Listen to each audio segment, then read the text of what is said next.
Hello, very beautiful community. Our political time is accelerating.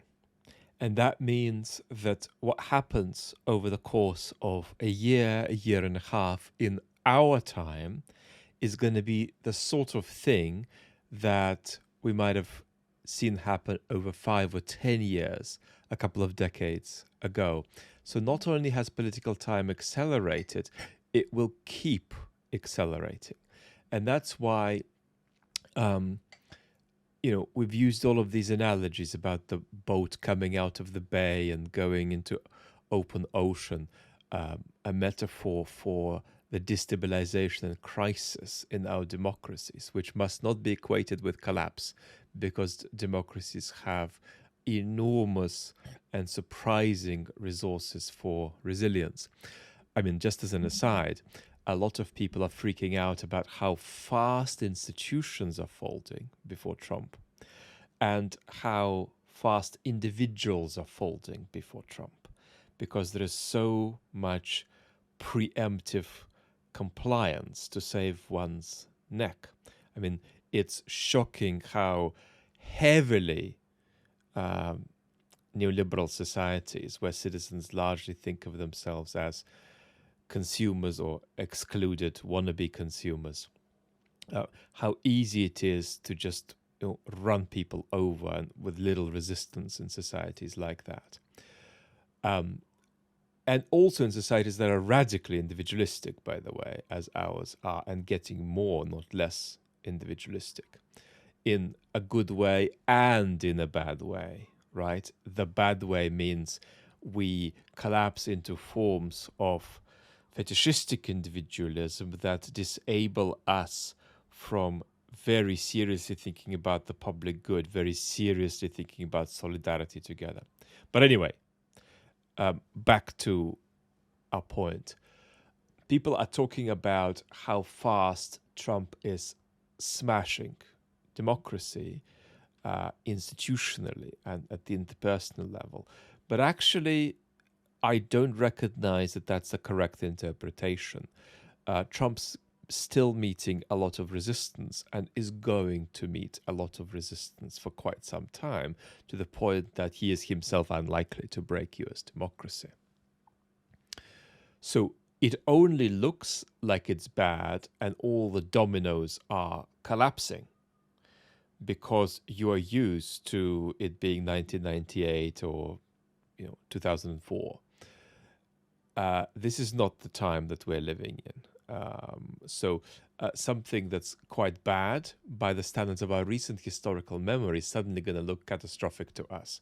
Something that's only a tiny bit bad is going to look very bad to us, because we are, for all of the downsides of the 1989 to 2014 period, for all of the downsides, that was a relatively privileged period in the West. So, interestingly, democracies do not just rapidly collapse when they enter crisis. Sometimes they can, but they have materials for resistance. Okay, enough on this point. Back to the big story here, which is that there's an acceleration of history. So what that acceleration means is that we are going faster, and we will go faster than we have gone so far. And so time will be going faster in 2030 than it is going today. That's very, very important for us to understand. And it's conceptually difficult because there's a kind of a social awful word that people in a scientific society use, a social physics to this. That's to say, we're used to certain laws operating, which means that no, 5 years can't happen in 12 months.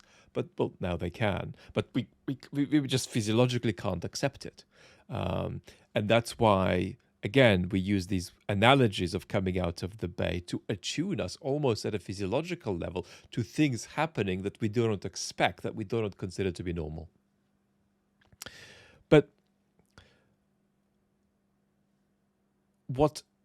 the fact that we're accelerating, and we will accelerate yet more in the next few years, means is that our political environment is going to look very different in 2030 in most of the countries that you're listening from than it does now. And our political environment in 2035 is going to look very different to our political environment in 2030. Okay, if we accept that, what else do we need to accept? Well, what else we need to accept is that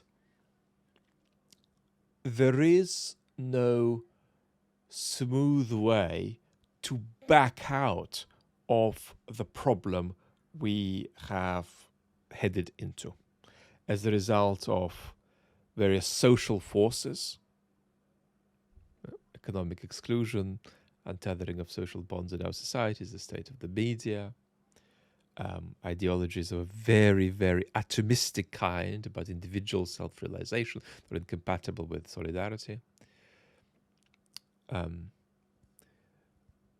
The economic exclusion story is very big, and we'll just spend more time talking about it. But because of social forces, because of gross political mismanagement by the technocratic centrist governments that have preceded what we've currently got in the United States and in the UK and in much of the West. And because of the deep sense of disenchantment with politics, that people feel not just powerless, unsafe, and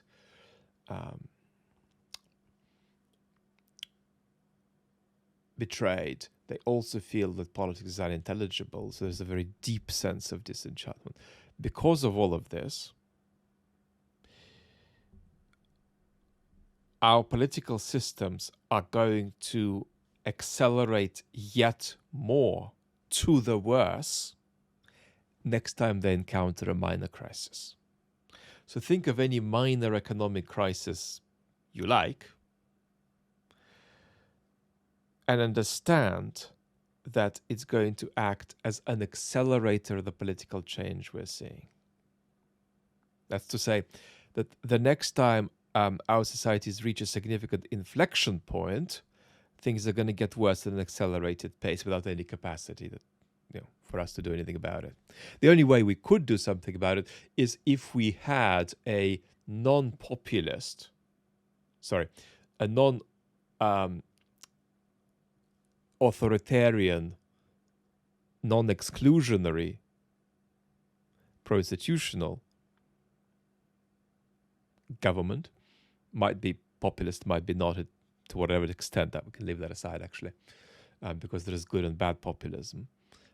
But only if we had that kind of government in power. So what you need is something that's the opposite of Trump in being politically and institutionally responsible, but also something that's very different to Kamala Harris or Keir Starmer at the level of not being just a reproduction of the kind of politics that produced Trump in the first place.